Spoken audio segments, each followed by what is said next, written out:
Just 4 years ago. You bet. When Aaron Rodgers led the NFL in total QBR, he won his 4th MVP award, but of course he fell to 26 in QBR the following season, missed most of 2023 with the Achilles, and was 25th in his final year with those Jets before going to Pittsburgh. Rodgers hoping to get back to his old self with the Steelers, will get the opportunity to play with DK Metcalf. DK is a lead by example guy, and he's the big reason that I'm in Pittsburgh as well. Hell yeah. Conversations that we had, and just the kind of person that he is. And it started here. I didn't really know DK at all. And, he's like, I work out at 6 a.m. every day. I'm like, okay, already, this guy has discipline. This guy has a drive. He's not just a specimen, but he's a really solid human being. Like, he is a solid dude, and he leads by example. The way he practices, and that's, I think, one of the most encouraging things is the room goes how the top dog goes. And when DK catches the ball and finishes 60 yards to the end zone, it makes everybody else want to do the same thing. All right, both guys in their first year with the Steelers. Field, what are your expectations for that connection? Yeah, Hannah, I'd say that my offensive expectations for Pittsburgh are a little bit murky, but I do think they look up. If this team does something a bit differently than the way they approached the game last year, I felt like throughout much of last season, the Steelers just wanted to run the football, control the clock, and play championship-level defense, where the second half of their schedule revealed that's not good enough for them when they played the more difficult teams.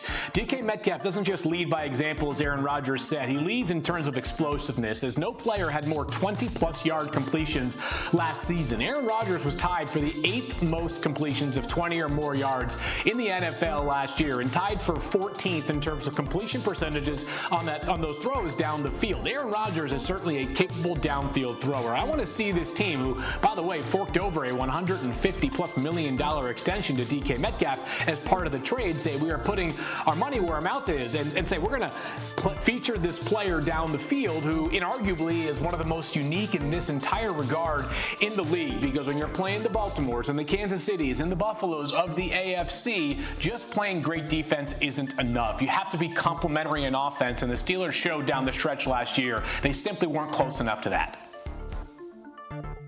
Yeah, and there are still some lingering questions, Field. Is the offensive line going to be good enough? Are they going to be able to count on the rookie running back, Caleb Johnson? On the defensive side of the ball, those guys are getting a little bit older. It probably looks like one of the older starting defenses in the league. So there are questions other than about Aaron Rodgers and the passing game. But in terms of Rodgers and DK Metcalf, and talking a little bit this summer to their offensive coordinator, Arthur Smith, he was saying he and Rodgers were in contact throughout the process prior to Rodgers signing, checking in periodically throughout the spring, talking about what the offense would look like. Obviously, they knew they would have DK, so they've discussed how to use him. So it should be a collaboration, I think, between Arthur Smith and Aaron Rodgers that'll really get ramped up once they get to training camp. Minicamp was not about Aaron Rodgers on the field making throws. He was getting acclimated to the place. He signed just a couple days before that minicamp. They wanted to see Will Howard, the rookie, get some reps in minicamp. But once they get to training camp, I think we'll start to see how this offense takes shape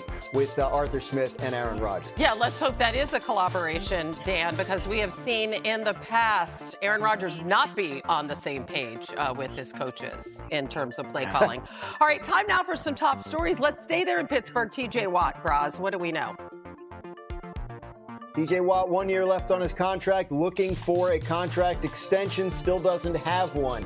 Go back to the last time this happened with TJ Watt. He attended training camp, but he didn't really do any on-field work until the contract was done, which was only a couple of days before the start of the regular season. So if history is any indication, this is a situation that could drag out a little while. Steelers hoping to get him under contract for the long term. Bengals still hoping to get Trey Hendrickson under contract for the long term. These two situations are a little bit connected. They're both 30-year-old players, and Hendrickson, of course, coming off 2 highly productive seasons. Bengals have been hesitant to guarantee money in future years, given Hendrickson's age and their long-standing policy against that. But we'll see. If Watt's deal gets done, it might be another helpful data point for Hendrickson.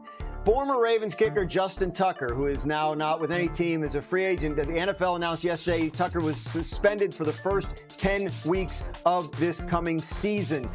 This is as a result of a personal conduct violation. Tucker facing multiple allegations of sexual misconduct from massage therapists. He could sign with the team and play in the preseason, but then once that preseason's over, he'd have to stay away for the first 10 weeks and wouldn't be able to join that team until week 11. And then the Tampa Bay Buccaneers announcing contract extensions yesterday for their head coach Todd Bowles and their general manager Jason Light. This is a pairing that's been highly successful together. The Buccaneers have won 4 straight division titles, and the year before that, they were a wild card team that won the Super Bowl. So well-deserved extensions for the Brain Trust there in Tampa, and they will continue together for the foreseeable future. Yeah. What are your expectations for him in year 2?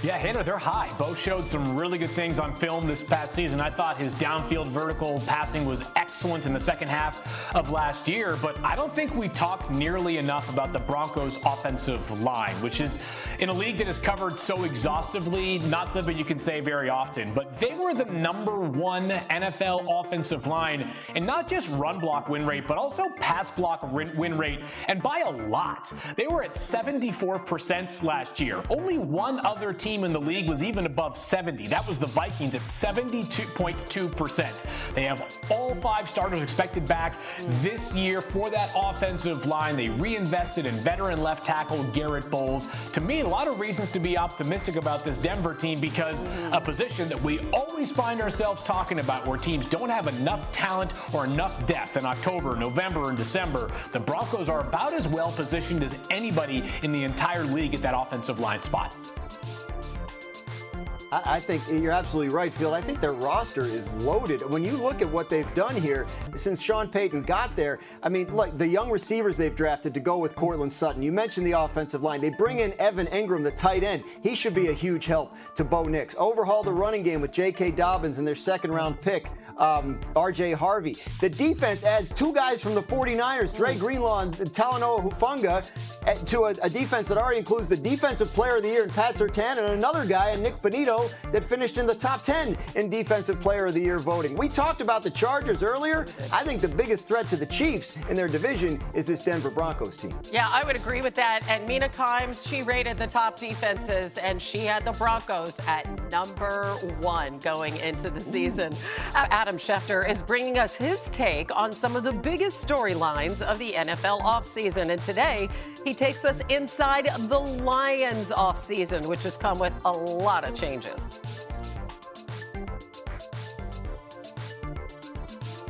It's a simple word, but what weight it carries. It defines our coach, our team, our city. Grit. Despite the fact that they're one of only 4 current NFL teams and the only one in the NFC never to appear in the Super Bowl, no one paid a higher price for success this offseason than the Detroit Lions. Even though Detroit failed to win a playoff game, the Lions were treated like they did.